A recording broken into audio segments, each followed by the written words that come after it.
하나님 말씀은 창세기 2장 16절에서 17절, 창세기 2장 16절, 17절, 두 절 말씀 잘 아시는 말씀인데 다시 한번 아멘으로 받으면서 읽습니다. 시작. 여호와 하나님이 그 사람에게 명하여 이르시되 동산 각종 나무 위의 열매는 내가 임의로 먹되 선악을 알게 하는 나무의 열매는 먹지 말라. 내가 먹는 날에는 반드시 죽으리라 하시니라. 아멘. 할렐루야. 할렐루야. 한번 옆에 분들 보시면서 인사합시다. 말씀을 통해 은혜 받읍시다. 여러분 유인물에 꼼꼼하게 이렇게 적으시면서 알아가십시오. 말씀을 이렇게 잘 빨아들여 여러분의 영혼으로 심령으로 잘 빨아들여서 이것이 여러분의 신앙을 견고하게 하는 그런 은혜가 있기를 원합니다. 우리는 지금 제9장 무엇에 대해서, 무엇에 관하여? 자유, 의지에 관하여. 우리에게는 뭐가 있다는 거죠? 자유의지, 자유롭게 내가 행동할 수 있는 의지가 있다. 자유의지. 자, 그래서 지난 시간에 우리가 이제 이 자유의지 1항을 한번 방송실에서 띄워주시면 한번 보겠습니다. 시작. 하나님은 사람의 의지에 자유를 부여하셔서 그것이 선이나 악에 강제되지 않으며 또 자연의 절대적 필연성에 의해서 결정되지도 않게 하셨다. 잠깐 복습하겠습니다. 여러분, 자유의지를 부여하신 분이 누구죠? 자유의지를 부여하신 분은 누구시다? 하나님이세요. 자, 그러니까 자유의지는 내가 가지고 싶어서 가진 것이 아니라 부여하신 존재가 있는데 뭐예요? 하나님이에요. 그런데 하나님께서 항상 무언가를 우리에게 부여하실 때는 목적이 있죠. 그 목적은 항상 어떤 것이다? 선한 것이다. 선하신 그 목적은 선하신 목적을 위해서 우리에겐 자유의지를 부여하셨다. 그럼 자유의지를 부여하신 중요한 목적을 제가 지난 시간에 말씀을 드렸어요. 무엇 때문이다? 하나님과의 무엇 때문이다? 관계 때문이에요. 그래서 이제 여러분이 이제 성경에서 하나님과 관계 영역이 나오면 반드시 등장하는 게 뭐냐면 언약이에요. 언약. 하나님과 관계를 맺는다 할 때는 뭘로 맺어요? 언약으로 맺어요. 언약. 이스라엘 백성들과 하나님, 나는 너희 하나님 되고 나는 너희는 내 백성이 되리라 할 때도 뭘 맺으시죠? 언약을 맺어요. 만약에 언약을 깨뜨리면 관계가 어떻게 되죠? 관계가 깨뜨려지는 것이에요. 마찬가지로 우리가 창세기 말씀을 보면 아담과 그리고 하나님이 관계를 맺습니다. 관계를 맺을 때 이 사이에 작동하는 게 뭐죠? 언약이에요. 이 언약이 무슨 언약이라고 그래요? 우리가 선악과 언약이죠. 이 선악과 언약으로 하나님이 관계를 맺으세요. 나는 너를 통치하는 통치자고 너를 창조한 창조주다.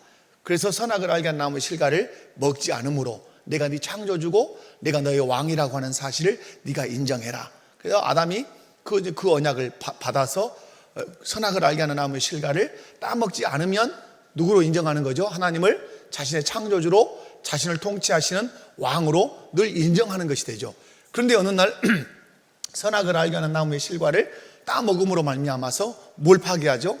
언약을 파괴하죠. 언약을 파괴한다는 말은 그냥 파괴하는 게 아니에요. 하나님은 나를 창조하신 분이 아니라고 거절하는 거예요. 하나님은 나의 왕이 아니라고 거절하는 것이에요. 그래서 언약을 파괴하는 것은 그래서 죄죠. 죄이기 때문에 반드시 여기 뭐가 따라오죠? 벌이 따라오죠. 벌이. 그래서 에덴 동산에서 쫓겨나는 것을 우리가 볼 수 있어요. 자, 여기서 하나님께서 자유의지를 주셨는데 이제 관계 때문에 주셨어요. 그래서 그 관계를 맺을 때 뭘로 맺으신다고요? 언약으로 맺으세요. 근데 여러분, 자유의지는 누구에게만 주셨어요? 자유의지는 누구에게만? 인간에게만 주셨어요. 자, 이게 아주 중요합니다. 자, 자유의지는 인간에게만 주셨어요. 자, 그러면 이 자유의지를 가진 인간과 하나님이 또 인간과만 하신 것이 있어요. 그게 뭐죠? 언약 체결이에요. 그래서 언약 체결은 누구와만? 인간과만 맺으셨어요. 그러니까 이 자유의지는 아주 우리의 신앙생활에서 아주 중요해요. 신학에서도 중요해요. 여러분, 자유의지는 누구하고만 맺으셨다고요? 누구에게만 주셨다고요? 인간, 사람에게만 자유. 그러면 동물은 자유의지로 사는 것이 아니라 뭘로 살아요? 동물은 본능으로 살아요. 본능으로 살아요. 그래서 우리가 하나님을 떠나서 본능으로 살 때 무엇과 같은 사람이라 그래요? 짐승 같다. 그렇게 하나님 말씀하는 거예요. 우리는 본능으로 살지 않고 뭘로 살아요? 하나님이 주신 자유의지로 산다 이 말이에요. 이 자유의지는 하나님의 형상적 측면이 있어요. 왜? 하나님이 자유롭게 행동하시는 것이 있는데 하나님은 늘 뭐만 선택하시죠? 그 자유의지를 가지고 선만 행하시죠. 왜 선만 행하시죠? 그분이 선하시기 때문에 이제 그런 것도 있죠. 그리고 이 자유의지를 인간에게만 주시고 나서 하나님은 그 인간과 뭘 체결하신다고요? 언약을 체결하세요. 그래서 언약 체결은 누구와? 동물과 한다 안 한다? 동물과 안 해요. 제가 자유의지를 인터넷에 이렇게 검색해 보니까 희한한 논리들이 있더라고요. 자유의지가 없다고 주장하는 사람도 있어요. 그 대표적인 사람이 여러분도 저는 정치적인 것 갖고 말하지 않아요. 여러분, 자유의지가 없다고 주장하는 사람이 유시민 작가예요. 인간에게는 자유의지가 없다 이렇게 주장해요. 그럼 여러분, 자유의지가 없다고 주장하면 이건 반드시 상충이 어디 와서 충돌을 하죠? 성경과 충돌을 빵 하게 돼 있어요. 그러면 이 사람이 가지고 있는 사고가 어디서 왔는가는 대단히 중요해요. 우리는 자유의지가 있다. 무엇 때문에 우리가 자유의지가 있다고 말하죠? 성경에서 그렇게 우리에게 가르치고 계신단 말이에요. 자유의지를 누가 주셨다고? 하나님. 그러면 자유의지가 없다는 말은 그 사람들이 이렇게 이제 강연한 걸 제가 들어봤어요. 그런데 자유의지가 있는 게 아니라 우리는 상황에 따라서 행동해서 가는 것이지 내가 무슨 자유적인 의지를 가지고 뭘 해야 되겠다 이러지 않는다는 거예요. 그럼 참 웃긴 얘기죠. 그 상황에 따라서 내가 근데 그 상황에 따라 우리는 선택하는 것도 뭘로 선택해요? 내 자유의 의지를 가지고 선택한다 이 말. 그런데 그분만 그러는 것이 아니라 자유의지가 없다고 하는 것을 주장하는 학자들도 많이 있다는 사실 여러분 아셔야 돼요. 그러나 이 세상에 모든 사람이 자유의지가 없다고 주장한다 할지라도 성경에서 하나님이 인간에게 자유를 부여하셨다 그러면 우리는 어떻게 인정하죠? 인간은 자유의지가 있다 이렇게. 그런데 자유의지를 누구에게만 주셨다? 인간에게만. 왜 주셨는가? 인간과 뭘 체결하시기 위해서? 언약을 체결하기 위해서. 그래서 언약 체결도 누구와만 했다? 인간하고만 했다. 그러면 자유의지를 주셔서 하나님의 언약을 체결하시는 것은 궁극적인 목적이 있어요. 그것이 뭐냐면 인간으로 하여금 누구께 영광? 하나님께 영광 돌리기 위함이에요. 하나님께 영광을 돌리며 살도록. 그러면 하나님께 영광은 어떻게 돌리느냐? 저 자유의지를 가지고 뭘 선택해야 돼요? 하나님의 뜻을 선택하는 거예요.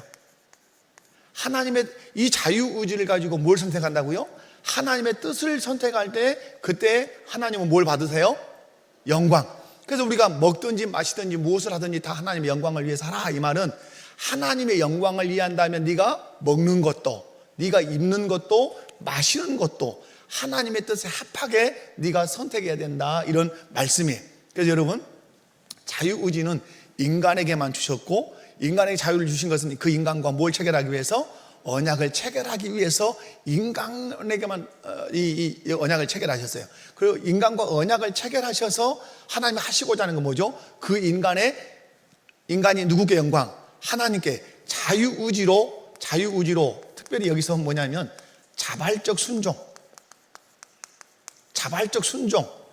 순종이라는 말은 기계가 아니다 이 말이에요. 기계가 뭐가 있다는 얘기예요? 자발적 순종이라는 말은 자유의지가 있는데 그 의지를 가지고 그 의지로 자발적으로 하나님의 말씀에 순종해서 하나님의 뜻을 이루어서 누구께 영광을 돌려라. 하나님의 뜻을 이루고 하나님께 영광을 돌리라고 하는 중요한 의미가 있다는 사실을 꼭 기억할 필요가 있어요. 그래서 이제 자유의지는 카톨릭의 이제 자유의지 해석과 우리 개혁주의의 자유의지 해석은 틀려요. 여러분, 자유의지를 완전히 모든 걸 인간이 자유의지로 다 할 수 있다, 이렇게 하면 이게 이제 인본주의가 돼요. 인간이 자유의지로 하나님도 찾을 수 있고, 그죠? 여러분, 우리가 하나님을 내 자유의지로 찾을 수 있어요, 없어요? 타락하기 이전에는 찾을 수 있었어요. 타락 이후에는 인간이 자기 자유의지로 하나님을 찾을 수 있다, 없다? 없어요. 그건 전적 뒤에서 이제 설명하지만 전적인 타락. 자유의지로 모든 것을 할 수 있다. 인간의 자유의지로 모든 것을 할 수 있다 그러면 무슨 주의가 된다고요? 사람이 근본이 돼버려요, 그때는. 근데 만약에 또 절대 주권, 자, 하나님은 절대 주권자이기 때문에 그 주권으로, 그 다음에 애정론으로 모든 것을 통치해 가신다. 그러면 그러면 인간의 자유의지는 의미가 있어요, 없어요? 없어져 버리는 거예요. 그러면 어떤 곳으로 빠지냐면 숙명론으로 빠져요. 인간은 그냥 그렇게 운명적으로 정해졌다고 보는 우리는 숙명론이 아니에요. 운명론이 아니에요. 그래서 여러분이 자유의지는 가장 이제 신학에서 부딪히는 부분이 하나님의 절대 주권과 자유의지의 상관관계. 자유의지를 하나님이 억압하신다면 숙명론으로 가버려요. 자유의지를 가만히 놔둬버리고 네가 알아서 구원도 다 간다 그러면 무엇으로 가요? 인본주의로. 그래서 자유의지와 하나님의 절대 주권 사이에는 아주 그 관계성이 있어요. 하나님이 결코 인간의 자유의지를 억압하지 않고 가셔서 하나님의 뜻을 이제 이루어 가신다 하는 거. 자, 그래서 하나님께서 인간에게 자유의지를 부여하신 주체시고, 부여하신 이유는 인간과 언약 관계를 체결해서 인간의 자발적 순종을 통해서 뭘 받으시기 합니다? 영광을 받으시기 이합니다. 이 정도 이제 하고 넘어가고요. 자, 그 다음에 자유의지라고 하는 것은 인간이 뭘 선택할 수 있는 능력이 있어요? 선과 악을 자유롭게 선택할 수 있는 능력이 있어요. 그래서 하나님께서 우리 인간을 로봇으로, 기계적인 존재로 만들지 않았어요. 이유가 뭐예요? 하나님 자신이 기계적인 존재가 아니세요. 하나님의 형상대로 우리가 창조됐기 때문에 하나님이 우리를 기계적인 존재로, 여러분 기계적인 존재라는 말은 뭐예요? 태엽을 감아놓으면 종칠 때 땡 12시 이렇게 하는 거예요. 그건 기계적인 존재예요. 그러나 여러분, 우리는 기계적인 존재가 아니란 말이에요. 생각하고 사고하고 감정을 움직이고 내가 이것을 할 것이냐 저것을 할 것이냐를 자유롭게 내가 선택해서 행동해서 하나님의 뜻을 이루어가는 것. 그래서 자유의지는 인간이 선과 악을 자유롭게 선택한다. 그래서 외부적인 물리적인 것이나 선의 강압이나 악의 강압에 의해서 내가 의지를 움직이지 않는다. 움직이지 않아요. 그래서 제가 순교도 말했죠. 아무리 악이 나를 강압해, 예수 부인하라고. 그러나 내가 자유의지를 가지고 나는 예수 그리스도를 부인할 수 없습니다 라고 선택하면 그때 당하는 게 뭐예요? 그게 순교라, 이렇게 말씀을 여러분에게 드린 적이 있다. 자, 그러면 또 자유의지를 하나님이 주신 이유 중에 하나가 뭐냐면, 잘 기억하실 것이 책임 영역이에요. 책임. 그래서 제가 늘 말씀드렸죠. 자유에는 뭐가 따른다? 책임이 따라요. 자유민주주의는 그래서 좋은 거예요. 자유민주주의의 아주 큰 것은 책임 영역이에요. 책임 영역. 그래서 여러분이 내가 자유를 누리면 누린 만큼 무엇도 크다? 책임도 커요. 책임도. 그래서 하나님께서 인간에게 자유의지를 주신 것은 그만큼 어떤 존재? 책임적 존재로 인간을 만드셨다라고 하는 거예요. 그래서 자유의지를 잘못 사용하니까 하나님이 책임을 물으시죠. 아담과 하와에게. 어떤 책임? 네가 왜 그거 먹었냐? 그 책임을 어떻게 지는 거죠? 그가 저주받아서 에덴 동산에서 쫓겨나는 것이죠. 자, 여러분 그렇게 하시고, 자, 그 다음에 오늘, 자, 그러면 여러분 그 1항에서 죄는 인간의 자유의지에 어떤 영향을 미쳤는가? 죄는 자유의지에 어떤 영향을 미치죠? 죄가? 여러분 지난 시간에 했는데요. 처음에 우리가 죄를 짓기 전에는 인간이 선과 악을, 선이나 악이라고 하는 것, 이 중간에 누가 서 있어요? 이 중간에 인간이 서 있어요. 이 중간에 선이라고 하는 것과 악이라는 것 사이에 중간에 서 있어요. 중립지역에. 그래서 인간이 자유의지로 뭘 선택할 수도 있어요? 선을 선택할 수 있어요. 인간이 자유의지를 가지고 뭘 선택할 수 있어요? 악을 선택할 수 있어요. 그죠? 그런데 인간이 악을 선택한 결과 그 이후에 인간은 뭘 선택할 수 없어요? 선을 선택할 수 있는 능력이 없어요. 그래서 어거스틴은 이렇게 말했어요. 어거스틴은 인간은 창조 시에 선과 악을 선택할 수 있는 자유능을 하나님으로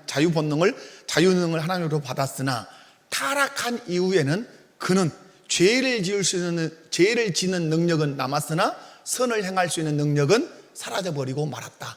잃어버리고 말았다. 이렇게 어거스틴은 말을 했어요. 그래서 그 R.C. 스프롤이라고 하는 이 신학자는 뭐라고 했냐면, 그러므로 인간에게 남아있는 의지는 노예 의지. 그래서 우리는 결코 우리의 의지는 자유의 노예가 되는 의지밖에 없다. 내 자유 의지의 노예가 되는 의지, 이것이다. 이렇게 이제 얘기를 한 걸로 제가 기억을 합니다. 자, 2번 2항을 오늘 읽겠습니다. 복습을 너무 많이 하면 또 진도가 안 나가니까. 자, 2항을 읽겠습니다. 2항 시작.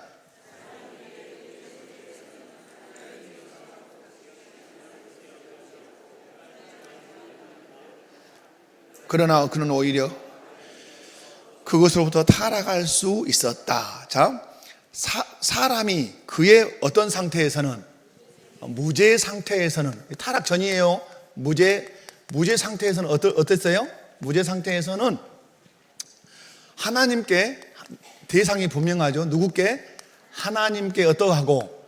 선하고, 그 다음에 기쁨, 하나님의 기쁨. 자, 기쁨. 그 다음에 이 기뻐하시는 것을 어떻게 행하죠? 아주 중요한 말이 어떻게? 의지적으로 행할 자유능력을 가졌다. 이렇게 얘기하죠. 자유능력을 가짐. 이게 이제 가장 중요하죠.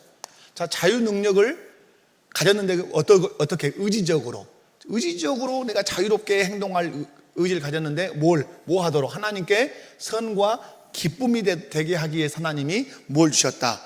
이 자유 능력을 주셨다. 그러나 그는 오히려 이 자유 능력이 어떤 거다? 가변적이다. 가변적이다는 말은 변한다 이 말이에요. 자유를 선택할 수도 있지만 모두 선택할 수 있다. 악을 선택할 수 있다.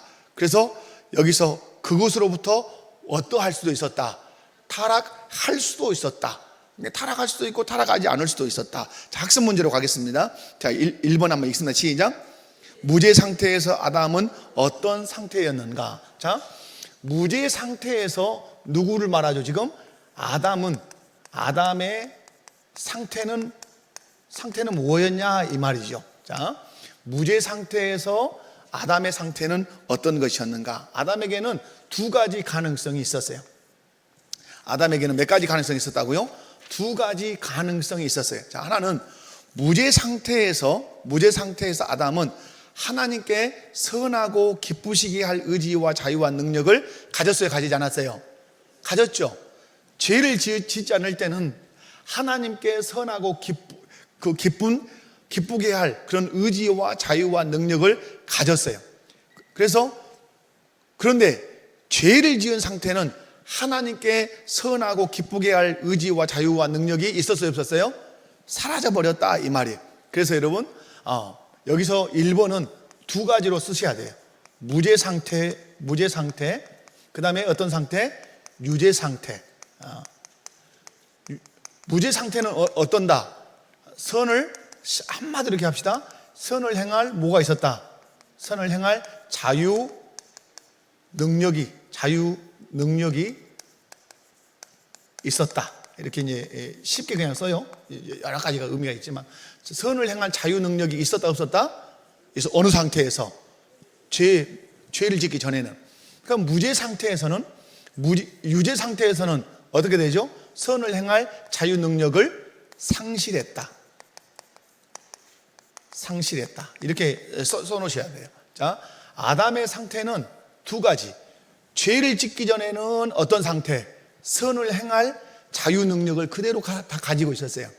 그러나 죄를 범할 때는 선을 행할 자유 능력은 없고 그러면 어떤 능력만 있어요? 죄를 지을 능력만 있어요. 그래서 유죄 상태에서는 무슨 능력만 남았다고요?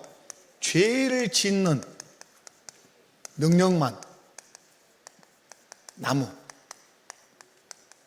이해 가시죠? 왜냐하면 선을 행할 자유 능력을 죄지음으로 살아요. 그래서 아까 얘기했죠. 죄가 자유의지에 영향을 미칠 때 뭘 상실해 버린다고요? 선을 행할 자유 능력을 상실하고 무엇을 행할 능력만 가지고 있다? 죄를 행할 능력만 가지고 있다, 이 말이에요. 자, 이해 가시죠? 그래서 여러분이 그 부분을 기억하시면 좋겠고, 그래서 오늘 유죄 상태에서는 그래서 아까 제가 얘기한 것처럼 어거스틴님이 얘기했죠. 아담이 범죄하기 전에는 선도 선택하고 악도 선택할 수 있는 그 능력을 함께 가지고 있었으나, 아담이 선악을 알게 하는 나무의 실과를 따먹고 범죄한 이후에는 어떤 능력은 잃어버리고, 선을 행할 능력은 잃어버리고 어떤 능력만 가지고 있었다? 죄를 짓는 능력만 가지고 있었다. 그것을 우리가 도덕적 무능력 상태, 이렇게 얘기해. 도덕적 무능력 상태가 됐단 말이에요. 이 도덕이라고 하는 말은 일반 윤리가 아니야. 하나님이 인간관계와 하나님과의 관계를 바르게 맺으며 살아가라고 하는 그 도덕적 능력이 있다 없다? 없어요. 그래서 여러분 기억하셔야 될 것은 그래서 지난 시간에도 말했지만 우리 인간은 전적으로 어떻게 했다? 타락했다. 전적 타락설을 그래서 우리는 믿어요.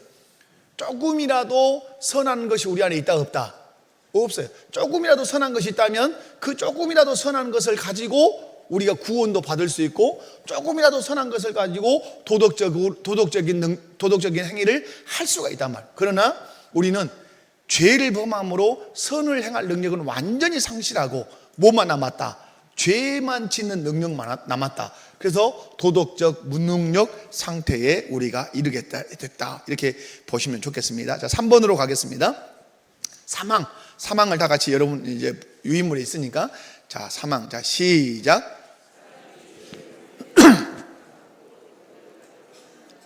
영적 선 향해서도 의지의 재능을 전부 다 잃어버렸다. 그러므로 자연인은 선을 전적으로 싫어하게 되고,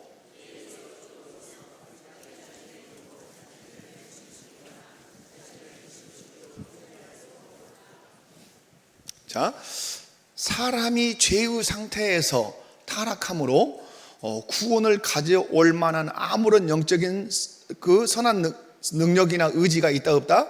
재능 전부 다 잃어버렸다. 그러므로 자연인은, 그대로 태어난 인간은 선을 전적으로, 이제는 선을 행할 능력도 없을 뿐만 아니라 선을 전적으로 어떻게 돼요? 싫어하게 됐단 말이에요. 그래서 죄에서 어떻게? 죄, 에베소서 말씀에 죄로 죽었더니 아니라 허물과 죄로 허물과 죄로 죽을 수밖에 없었더니 아니라 허물과 죄로 죽었던 우리다 말이에요. 그래서 죄에서 죽어 있어. 자기 자신의 힘으로 자신을 회심시키거나 자신을 회심시키도록 준비할 수 있다 없다? 없다. 학습 문제로 갈게요. 여러분이 집에 가셔서 성경 구절을 이렇게 찾아보시면 좋아요. 자, 학습 문제 1번 한번 읽어봅니다. 시작. 자, 타락 이후에 어떤 상태? 자유 의지의 상태. 자, 타락 이후에 우리 자유 의지는 어떤 상태냐 하는 것이죠. 여러분 양가로 몇 개가 있죠? 3개가 있죠. 3개를 제가 한번 설명해 볼게요. 사람은, 여기 문제에 보면 사람은 타락 후에 영적으로 선을 행할 수 있는, 또 구원을 가져올 만한 자유의지의 모든 능력을 가지고 있다, 잃어버렸다. 그렇죠. 그러니까 타락 이후에 영적으로 선을 행하거나 그 다음에 구원을 가져올 만한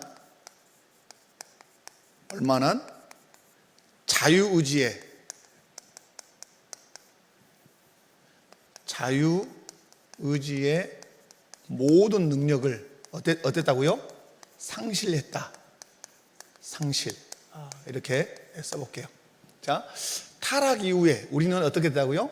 영적으로 선을 행하거나, 아까 이 선을 아까 뭐라 그랬어요? 도덕이라 했다. 도덕. 이 도덕은 일반 윤리가 아니에요. 하나님이 세우신 도덕이에요. 그 선을 행하거나 구원, 우리가 죄에서 구원을 받을 수 있는 이것을 우리 인간 스스로 자유의지로 할 수 있다 없다? 없어요.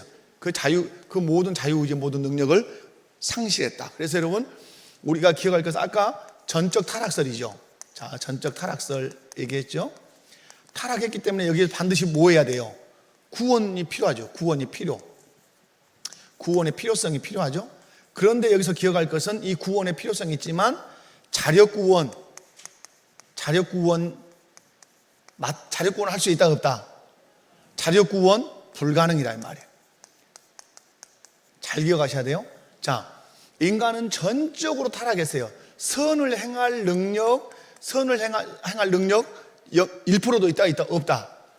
그래서 우리는 설명하면 그거예요. 누구 뭐 그렇게 완전히 죄를 엄청 양심도 불량하게 죄만 짓는 사람한테 우리가 말하죠. 저놈은 콧구멍으로 숨 쉬는 것도 뭐라고? 죄라고, 거짓말이라고. 우리가 그래요. 우리는 타락한 이후에는 숨 쉬는 것도 뭐예요? 그 죄예요. 그러니까 인간이 풍겨내는 모든 것은 다 뭐예요? 다 죄예요. 그래서 전적 타락설이에요. 그럼 전적으로 타락했기 때문에 인간은 뭐가 필요한 거죠? 구원이 필요하죠. 그럼 구원이 필요하면 자유의지로 내가 구원을 가져올 수 있다 없다? 없죠. 그래서 우리는 자력구원설 가능하다 불가능하다? 불가능해요. 그래서 여러분, 구원이 필요하기 때문에 인간들이 이제 인간의 그 영혼 속에 심겨져 있는 것이 있어요. 그것을 이제 종교성이라 그래요. 종교성. 칼빈은 종교의 씨앗이라고 그랬어요. 씨앗. 우리 안에, 바울은 너희 안에 종교성이 많도다. 아덴에 가서 우상을 길가에 우상들이 깔려 있고 우상을 팔고, 심지어는 아테네에 가니까, 바울이 아테네에 가니까 어떤 우상까지 있었어요? 제우스 여러 신들이 있잖아요. 비너스 신도 있고 여러 신들이 있는데, 신들의 이름이 명찰에 다 신들에 붙어 있는데, 가다 보니까 신들의 이름이 명찰이 있어요 없어요? 명찰이 있긴 있는데 뭐라고 명찰이 붙었어요? 이름 없는 신이요. 짓다 신 이름을 못 짓는 거예요. 그죠? 여러분, 그래서 그걸 보고 너희에게 뭐가 많도다?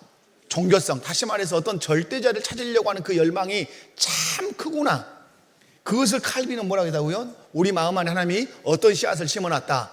종교의 씨앗을 심어놨다. 그러면 이 종교성, 이 종교의 씨앗은 궁극적으로 누구를 찾는 거여야 되죠? 하나님을 찾아야 돼요. 그러나 전적으로 타락한 인간은 아무리 절대자를 찾아간다 해서 누구를 못 찾아와요?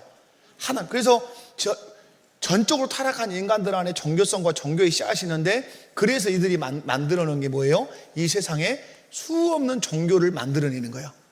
왜? 하나님이 뭘 줬기 때문에, 종교성과 종교의 씨앗을 우리 마음 가운데 심어줬기 때문에 인간은 끊임없이 종교적인 존재예요.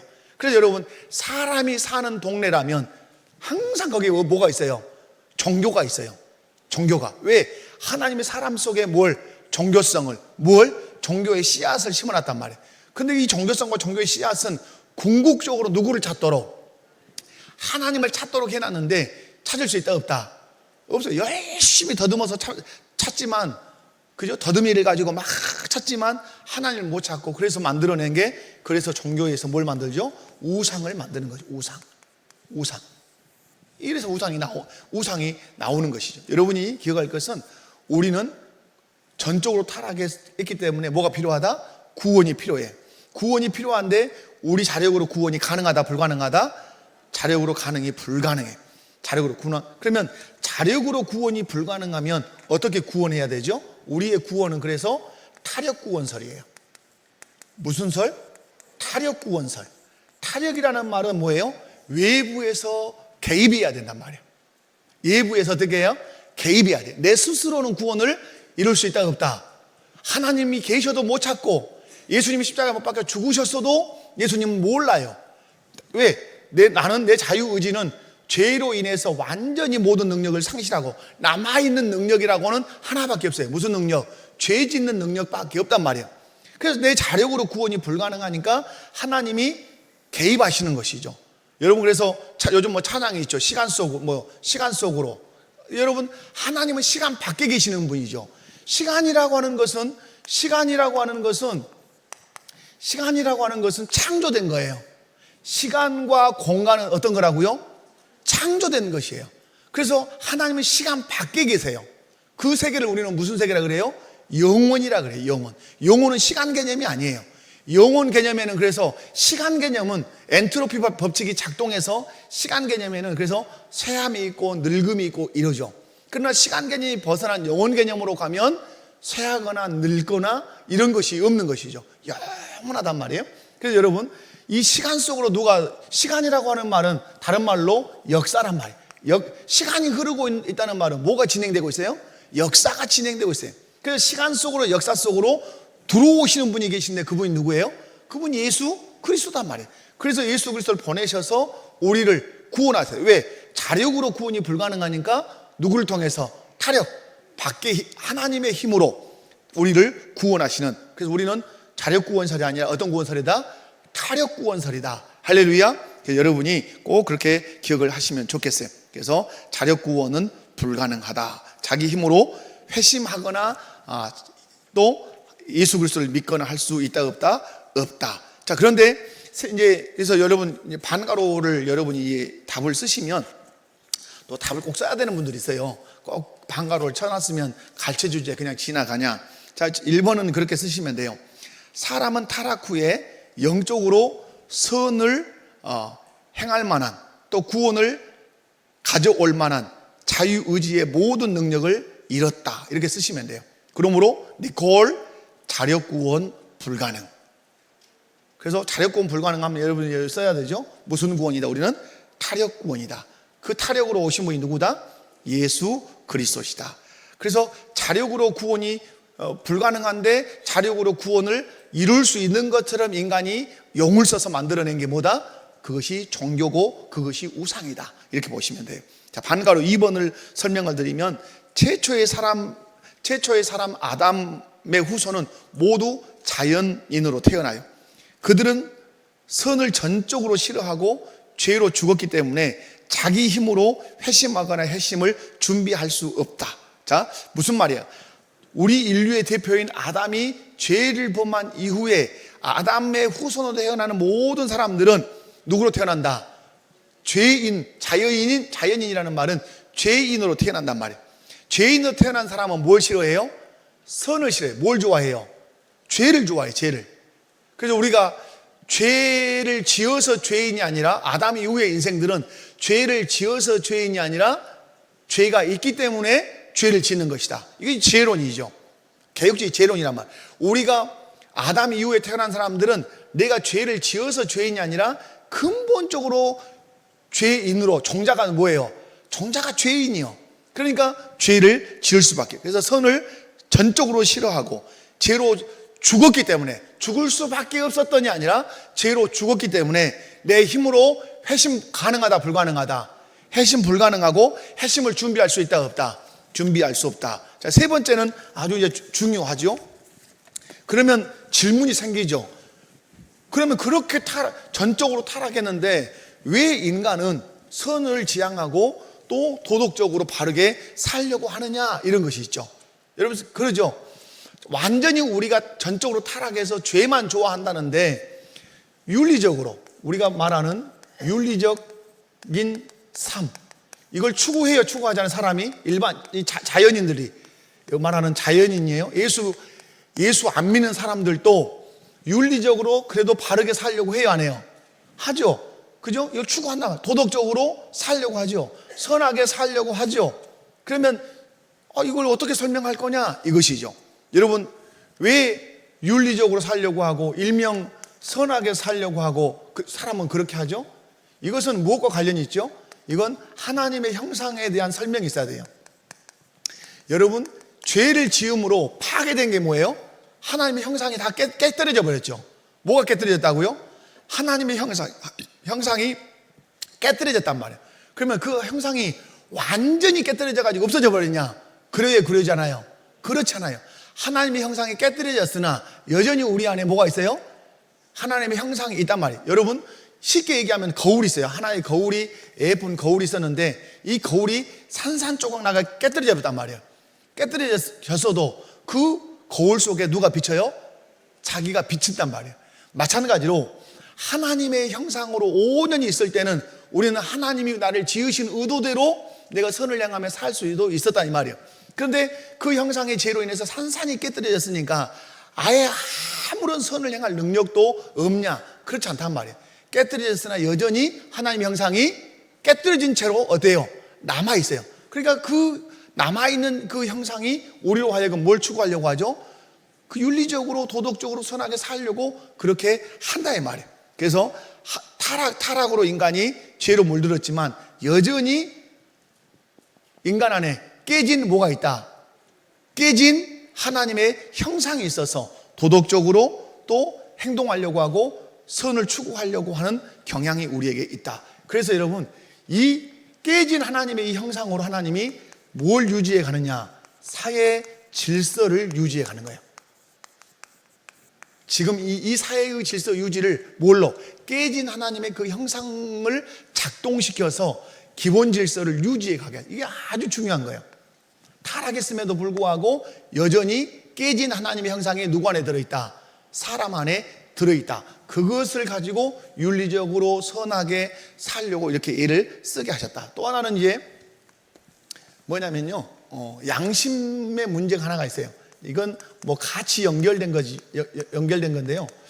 양심도 완전히 죽었다고 생각하시면 안 돼요. 양심도 여전히 뭐예요? 깨진 양심이에요. 깨진 양심. 근데 양심은 점점 바울 사도의 고백에 의하면 양심은 더럽히면 더럽힌 만큼 어떻게 해요? 무뎌져요. 그래서 그 양심이 어디에 영향을 미치죠? 여러분 성경을 보면 양심이 어디에 영향을 미쳐요? 믿음에 영향을 미쳐요. 양심의 소리를 계속 무시하면 어디가 파손이 되죠? 믿음이 파손돼요. 그래서 하나님은 양심을 통해서 내 믿음의 견고함을 자꾸 유지하게 하세요. 그런데 우리가 타락함으로 양심이 사라져버린 것이 아니라 마치 하나님의 형상이 깨진 채로 우리 안에 남아있는 것처럼 그 양심도 어떠하다? 깨져있는, 이그러져 있는 그 양심으로 남아있다. 이것이 관계성이 하나님의 형상과 관계성은 분명히 있어요. 그러니까 여러분이 히브리서를 읽어보면, 그래서 구원을 받으면 하나님의 형상이 뭐 어떻게 돼요? 회복이 되죠. 하나님의 형상이 회복이 되고 뭐도 회복이 돼요? 양심이. 너희 구약시대 때 뭐라고 말씀하죠? 짐승의 피로는 회복할 수 없는 것이 뭐예요? 이거예요, 이거. 구약의 제사제도에서 짐승의 피로 회복할 수 없는 것은 뭐예요? 양심이에요. 그리스도의 피는 뭘 회복한다? 너희 죽을 행실을 가지고 오는 그 양심을 그리스도의 피가 회복해요. 그래서 여러분, 하나님의 형상이 회복되고 양심이 회복되는 길은 무엇밖에 없어요? 예수 그리스도의 대속밖에 없단 말이에요. 그래서 여러분이 이 부분을, 그런데 왜 세상 사람들은 예수를 안 믿음에도 불구하고 도덕적으로 선으로 살려고 하는가? 그들 안에 깨진 양심, 깨진 하나님의 형상이 여전히 뭐하고 있다?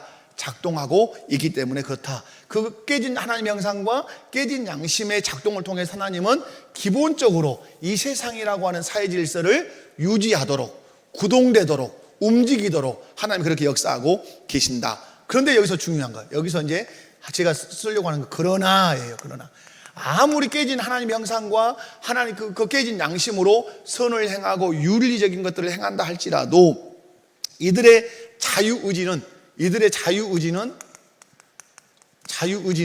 중립적이다, 중립적이지 못하다. 자유의지는 중립적이지 못해요. 중립적이라는 말은 선과 악 사이에서 선을 택할 것인가 악을 택할 것인가 중간에 서 있는 것이 자유의지의 중립이에요. 그런데 이들은 깨진 하나님의 형상, 깨진 양심을 가지고는 있지만 이들은 중립적이지 않고 어디에 쏠려 있어요? 악에 쏠려 있어요. 그래서 그들이 행할 수 있는 것은 무엇밖에 없다? 악, 죄밖에 없어요. 그래서 여러분, 이들은 자기의 지식과 자기의 감정과 자기의 의지로 선한 것을 찾을 수 있다 없다? 찾을 수는 없어요. 형상이 깨져서 남아있고 양심이 깨져서 남아는 있지만 그것으로 가지고 윤리적인 기본적인 삶을 살기는 하지만 회심하거나 회심을 추구하거나 스스로 예수님을 찾아서 구원을 얻을 수 있는 능력에는 있다 없다? 아무것도 없다. 이 죄의 노예 상태에서 벗어날 수 있는 유일한 길은 그런 의미에서 하나님의 은혜뿐이다. 여기까지. 그래서 여기까지 말씀을 마치고 다음 주 수요일에 4항과 5항을 그렇게 나누도록 그렇게 하겠습니다. 여러분 오늘 복습을 잠깐 하면 2항, 3항 이렇게 했는데요. 2항에서 볼 수 있는 것은 아담은 무죄 상태에서 어땠다? 선과 악 사이에 중간 상태에 있었다. 그죠? 그러나 이 자유를 가지고 그는 무엇을 선택하면서 살아야 됐다? 선만 선택하면서 살아야 됐다. 그러나 하나님은 그를 강압적으로 선이라고 선만 선택해라고 강압적으로 그를 몰아세워서 악을 선택하지 못하도록 하나님 그렇게 하시지 않는다. 그러면 그건 자유의지다, 자유의지가 아니다. 그건 자유의지가 아니기 때문에 그래요. 본인이 자유의지를 가지고 하나님 기뻐하시는 선을 택할 것인지 하나님이 싫어하시는 악을 택할 것인지 그건 자기 자유의지예요. 그래서 그런데 아담은 자유의지를 가지고 뭘 선택했어요? 악을 선택해서 하나님께 영광을 돌리지 못했어요. 그러면 타락 이후의 자유의지의 상태는 뭐예요? 자유의지는 완전히 깨져버렸죠. 이제 그죠? 그의 하나님의 형상이 깨뜨려지고 양심도 깨뜨려져서 자유의지는 어디에만 쓰고 있어요? 지금 죄 짓는 데만 쓰고 있어요. 근데 여러분 예수님을 믿음으로 말미암아서 그러면 뭐가 회복됐어요? 하나님의 형상이 회복됐고 양심이 회복됐어요. 그러면 이것이 회복됐다면 오늘 9장에 말씀하는 무엇도 회복된 거예요? 자유의지도 회복됐어요. 그러면 나는 이제 어디에 서 있는 사람 된 거예요? 선과 악 사이에 중립적 위치에 내가 선 사람이 다시 된 거예요. 아담이 에덴 동산에서 선과 악 사이에 범죄하기 전에 중립적 위치에 서 있었던 것처럼 나도 예수 그리스도를 믿음으로 말미암아서 악에서 구원받아 어디에다 하나님 딱 갖다 놨어요? 중간에다 갖다 놨어요. 네 자유의지를 가지고 선을 택하든 악을 선택하든 이것이 이제 신앙 생활이죠. 그런데 우리의 성화, 우리가 예수님을 닮아가는 성화는 어때요? 하나님의 말씀을 묵상하고 그 말씀에 전적으로 순종할 때 내가 선을 이루며 살아가는 하나님의 백성이 되는 거죠. 이 부분도 이제 다음 시간에 살펴보도록 그렇게 하겠습니다. 자, 옆에 분들 보시죠.